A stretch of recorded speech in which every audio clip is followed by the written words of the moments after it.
Қазақстанға аты танымал Қанай Ескендір Қасанғалиевтің «Бозторғай» әнін рұқсатсыз орындағаны үшін Ескендір ағаның ұлы Біржан Қасанғалиевтен кешірім сұрады. Бұл туралы Қанай өзінің Instagram сторисында бөлісті.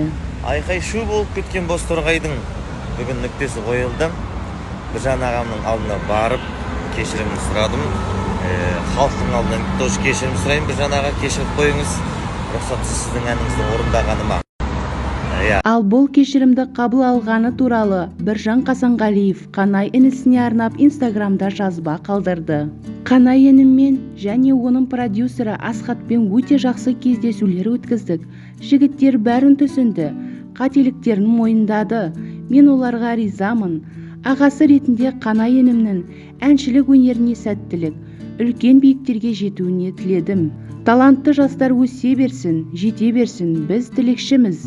Ең бастысы, жуық арада шығатын Ескендір Қасанғалиев жазған «Бозторғайым» әнінің Қанайдың орындауындағы оригиналды нұсқасын тыңдармандар тамашалайды.